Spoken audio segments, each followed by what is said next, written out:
Hello दोस्तों, कैसे हैं आप सब। आई होप आप सब बढ़िया होंगे। दोस्तों आज हम लोग इस वीडियो में एसएससी सीजीएल एग्जाम 2023 देखने वाले हैं, जो कि दोस्तों आपका 14 जुलाई है। और दोस्तों 14 जुलाई एसएससी सीजीएल सेकंड शिफ्ट का पेपर समाप्त हो चुका है ना। तो दोस्तों हम लोग फर्स्ट शिफ्ट का एनालिसिस कर चुके हैं। दोस्तों अब हम लोग सेकंड शिफ्ट का एनालिसिस करेंगे। और जितने भी क्वेश्चन दोस्तों इस वीडियो में हैं दोस्तों ना, सभी के सभी दोस्तों एक्स्ट्रा फैक्ट यानी कि डिटेल्स में देखने वाले हैं, क्योंकि दोस्तों आपके आगामी शिफ्टों और आगामी एग्जामों में दोस्तों यहाँ से दोस्तों क्वेश्चन कई सारे देखने को मिलेंगे। ठीक है, तो जितने भी एक्स्ट्रा फैक्ट है आप लोग ध्यान में रखिएगा। तो दोस्तों बिना समय गंवाए वीडियो को करते हैं स्टार्ट। चलिए दोस्तों, आपका पहला क्वेश्चन पूछा गया था दोस्तों, 36वां राष्ट्रीय खेल का आयोजन कहाँ हुआ था। तो दोस्तों खेल प्रदर्शन और खेल भावना के शानदार प्रदर्शन के बाद 36वां राष्ट्रीय खेलों का समापन हो रहा है। अपने 36वें संस्करण में गुजरात ने 2022 में पहली बार राष्ट्रीय खेलों की मेजबानी की है। ठीक है दोस्तों, इस क्वेश्चन का राइट आंसर आपका गुजरात हो जाएगा। ठीक है, चलिए अगला पॉइंट देखते हैं। अगला दोस्तों आपका है राष्ट्रीय खेल 2022 गुजरात की कुल 6 शहरों में आयोजित हुआ था। ठीक है दोस्तों, कौन कौन सा वो शहर है दोस्तों, अहमदाबाद, गांधीनगर, सूरत, बड़ोदरा, राजकोट और भावनगर। ठीक है, भावनगर में आयोजित किया गया था। ठीक है, चलिए दोस्तों अगला पॉइंट आपका है 36वें राष्ट्रीय खेलों में सर्विसेज 40 स्वर्ण, 25 रजत और 24 कांस्य पदकों के साथ कुल 89 पदक जीतकर दोस्तों पदक तालिका में सबसे ऊपर रहा, यानी कि शीर्ष पर रहा। ठीक है, वहीं दोस्तों हरियाणा आपका 25 स्वर्ण और 22 रजत और 19 कांस्य सहित दोस्तों कुल 66 पदक जीतकर दोस्तों दूसरे स्थान पर रहा है। ठीक है, 36वें राष्ट्रीय खेलों के शुभंकर दोस्तों सावज थे, ये भी आपको ध्यान में रखना दोस्तों। चलिए अगला क्वेश्चन देखते हैं। चलिए अगला क्वेश्चन आपका पूछा गया था दोस्तों, 2020 का ओलंपिक कहाँ खेला गया था। तो दोस्तों 2020 का ओलंपिक आपका टोक्यो जापान में खेला गया था। कहाँ पे, टोक्यो जापान में। दोस्तों अंतर्राष्ट्रीय ओलंपिक समिति एक महत्वपूर्ण गैर सरकारी संगठन है जो दुनिया भर में आयोजित होने वाले ओलंपिक खेलों के प्रबंधों को देखता है, जो 1894 में अस्तित्व में आया था। ठीक है, ये दोस्तों ये डेट आपको ध्यान में रखना दोस्तों, अस्तित्व में कब आया था दोस्तों, 1894 में। ठीक है, तो दोस्तों टोक्यो 2020 में आधिकारिक खेल आदर्श वाक्य क्या था दोस्तों। तो दोस्तों आदर्श वाक्य आपका यूनाइटेड बाय इमोशन प्रकाशित किया है। ठीक है दोस्तों, ये आपको ध्यान में रखना है। ठीक है, यह ओलंपिक खेलों का आयोजन दूसरी बार टोक्यो में हो रहा है। इससे पहले दोस्तों वर्ष 1964 में हुआ था। ठीक है, चलिए अगला क्वेश्चन देखते हैं। चलिए अगला क्वेश्चन आपका पूछा गया दोस्तों, निम्नलिखित में से किस नृत्य का संबंध गुरु बिपिन सिंह से है। तो दोस्तों थोड़ा ध्यान से देखिएगा दोस्तों। ठीक है, गुरु बिपिन सिंह मणिपुरी नृत्य के निर्देशक, कोरियोग्राफर और शिक्षक भी थे। दोस्तों इस क्वेश्चन का राइट आंसर आपका क्या हो जाएगा, मणिपुरी नृत्य। दोस्तों मणिपुरी दोस्तों एक शास्त्रीय नृत्य है दोस्तों मणिपुर राज्य का। ठीक है, तो दोस्तों शास्त्रीय नृत्य आपका कुल 8 है दोस्तों। और कौन कौन से दोस्तों तो हम लोग बारी बारी से देख लेते हैं दोस्तों, क्योंकि ये चैप्टर ही बहुत ही इंपॉर्टेंट है दोस्तों, और यहाँ से बहुत ही क्वेश्चन पूछे जाते हैं दोस्तों, आपके कोई भी एग्जाम ले लीजिए। ठीक है, तो थोड़ा ध्यान से समझने की कोशिश करिएगा, हो सकता है आपके अगले शिफ्टों में दोस्तों यहाँ से क्वेश्चन देखने को मिले। ठीक है, तो दोस्तों भरतनाट्यम आपका शास्त्रीय नृत्य तमिलनाडु राज्य का है दोस्तों। और इनसे जुड़े हुए दोस्तों कलाकार दोस्तों हैं यामिनी कृष्ण मूर्ति, सोनल मानसिंह, रुक्मिणी देवी, मृणाली साराभाई। ठीक है, अगला आपका है कथक। दोस्तों कथक शास्त्रीय नृत्य आपका उत्तर प्रदेश राज्य से है दोस्तों। और इनसे जुड़े हुए दोस्तों कलाकार आपके हैं बिरजू महाराज, लच्छू महाराज, सितारा देवी, सुखदेव महाराज। ठीक है, अगला आपका दोस्तों कथकली। दोस्तों कथकली शास्त्रीय नृत्य आपका केरल राज्य से है। और दोस्तों इनसे जुड़े हुए कलाकार दोस्तों आपके हैं बलतोल नारायण मेनन, उदय शंकर, कृष्ण नायर, मृणाली साराभाई। ठीक है दोस्तों, मृणाली साराभाई दोस्तों आपके यहाँ से 2 शास्त्रीय नृत्य से संबंधित है दोस्तों, ये आपको ध्यान में रखना है दोस्तों। कौन कौन से दोस्तों, कथकली और भरतनाट्यम। ठीक है, क्योंकि क्वेश्चन ये पिछले शिफ्टों में दोस्तों देखने को मिला था दोस्तों सीआरपीएफ ट्रेड्समैन में। ठीक है, तो दोस्तों ये भी आपको ध्यान में रखना है। ठीक है, अगला आपका है ओडिसी। ओडिसी दोस्तों उड़ीसा राज्य का शास्त्रीय नृत्य दोस्तों। इनसे जुड़े हुए कलाकार दोस्तों संयुक्त पाणिग्रही, सोनल मानसिंह, किरण सहगल, माधवी मुद्दल, कालीचरण पटनायक। ठीक है, इनसे जुड़े हुए दोस्तों इतने कलाकार हैं। ठीक है, अगला आपका है मणिपुरी। दोस्तों मणिपुर राज्य का शास्त्रीय नृत्य दोस्तों। इनसे जुड़े हुए दोस्तों प्रमुख कलाकार देखते हैं दोस्तों आपके गुरु अमले सिंह, आतंब सिंह, झावेरी बहनें। दोस्तों झावेरी बहनें कई बार पूछा जाता है दोस्तों, ये भी आपको ध्यान में रखना है दोस्तों। सबिता मेहता, कलावती देवी, चारू माथुर। ठीक है, तो इससे जुड़े हुए दोस्तों प्रमुख कलाकार इतने हैं दोस्तों। अगला आपका है मोहिनी अट्टम। दोस्तों मोहिनी अट्टम शास्त्रीय नृत्य आपका केरल से है। ठीक है, तो इनसे जुड़े हुए दोस्तों कलाकार देखते हैं दोस्तों कल्याणी अम्मा भी दोस्तों कई बार पूछा जाता है, तो ये भी आपको ध्यान में रखना है। ठीक है, कल्याणी अम्मा, भारतीय शिवाजी, रागिनी देवी, हेमा मालिनी, श्रीदेवी, शांताराव, गीता गायक। ठीक है, और वहीं दोस्तों आपका 8वां सत्रिय, दोस्तों सत्रिय आपका असम राज्य का शास्त्रीय नृत्य दोस्तों, ये भी आपको ध्यान में रखना है। ठीक है, ये नवीनतम शास्त्रीय नृत्य है, ये भी आपको ध्यान में रखना है। ठीक है, चलिए अगला क्वेश्चन देखते हैं दोस्तों, इतने सारे आपको ध्यान में रखना है। चलिए अगला क्वेश्चन आपका पूछा गया दोस्तों, चंदेरी की लड़ाई में बाबर ने किसे हराया था? तो दोस्तों चंदेरी का युद्ध 29 जनवरी 1528 ईस्वी में मुगलों तथा राजपूतों के मध्य लड़ा गया था। बाबर और मेदिनी राय के बीच लड़ा गया था दोस्तों, जिसमें बाबर विजयी हुआ था दोस्तों, यानी कि मेदिनी राय हार गया था दोस्तों। इस क्वेश्चन का राइट आंसर आपका मेदिनी राय हो जाएगा। तो चलिए दोस्तों अगला क्वेश्चन देखने से पहले दोस्तों हम लोग देख लेते हैं बाबर ने भारत में कुल कितने युद्ध लड़े थे। ठीक है, चलिए तो दोस्तों मुगल वंश के संस्थापक बाबर के द्वारा लड़े गए प्रमुख युद्ध दोस्तों निम्नलिखित हैं। 1526 में पानीपत का प्रथम युद्ध बाबर और इब्राहिम लोदी के बीच लड़ा गया। 1527 में खानवा का युद्ध बाबर और राणा सांगा के बीच लड़ा गया।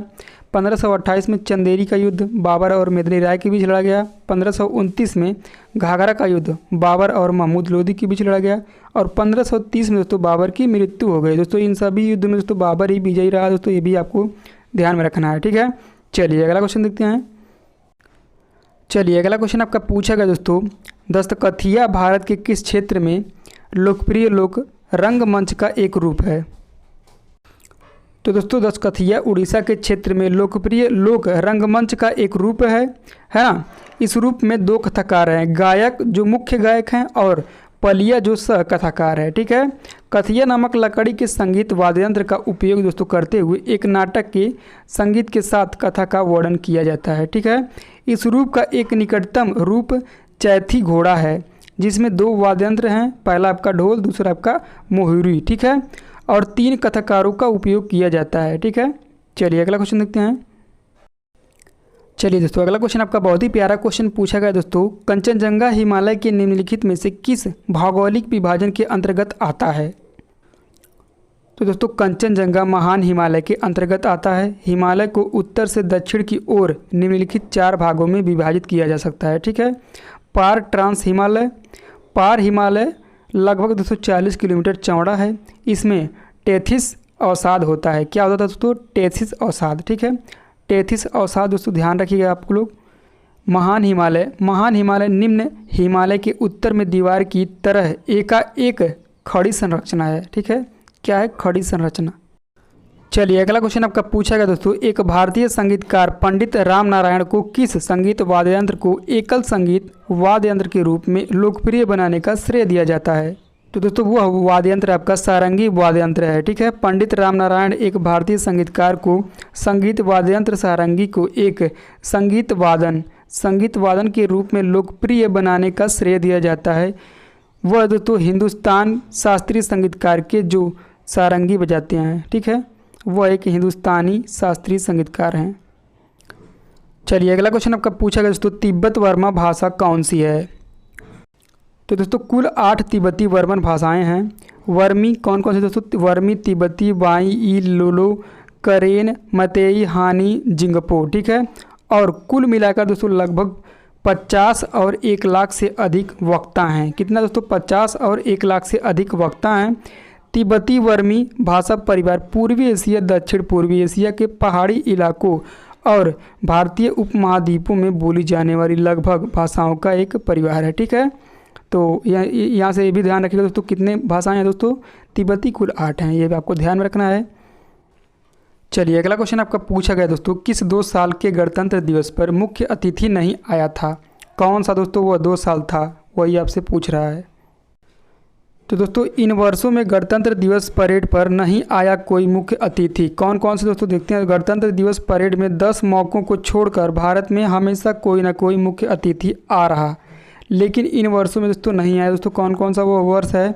1952, 1953, 1956, 1957, 1959, 1962, 1964, 1966, 1967 और 1970 में आरडी परेड के लिए भारत में कोई मुख्य अतिथि नहीं आया था। ठीक है, और दोस्तों 2019 में दक्षिण अफ्रीका के राष्ट्रपति साइरिल रामाफोसा दोस्तों आए थे। ये भी आपको ध्यान में रखना है, मुख्य अतिथि के रूप में 2019 में आए थे। ठीक है, और 2020 में दोस्तों ब्राज़ील के राष्ट्रपति जाइलो बोल्सोनारो आए थे।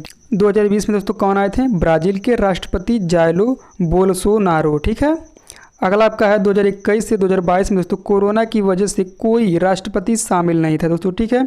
और दोस्तों ये एक पॉइंट और ध्यान रखिए दोस्तों, ये क्वेश्चन दोस्तों काफ़ी इंपॉर्टेंट है। 1951 में राजा त्रिभुवन वीर विक्रम शाह जो दोस्तों नेपाल से थे दोस्तों वो आए थे, ठीक है। तो ये आपको ध्यान में रखना है। चलिए अगला क्वेश्चन आपका पूछा गया दोस्तों, गणतंत्र का मतलब क्या होता है। तो दोस्तों जनता द्वारा चुना गया अध्यक्ष दोस्तों अर्थात जनता का शासक, ठीक है। एक गणराज्य गणतंत्र का एक रूप है जिसमें देश को एक सार्वजनिक मामला माना जाता है, ना कि शासकों की निजी संस्था या संपत्ति। एक गणराज्य के भीतर सत्ता के प्राथमिक पर विरासत में नहीं मिलते हैं। यह सरकार का एक रूप है जिसके अंतर्गत राज्य का मुख्य प्रमुख राजा नहीं होता दोस्तों, ठीक है। तो इस क्वेश्चन का राइट आंसर यही मतलब हो जाएगा दोस्तों। इसका मतलब पूछा था दोस्तों, आपको ऑप्शन में आपको दिया गया होगा।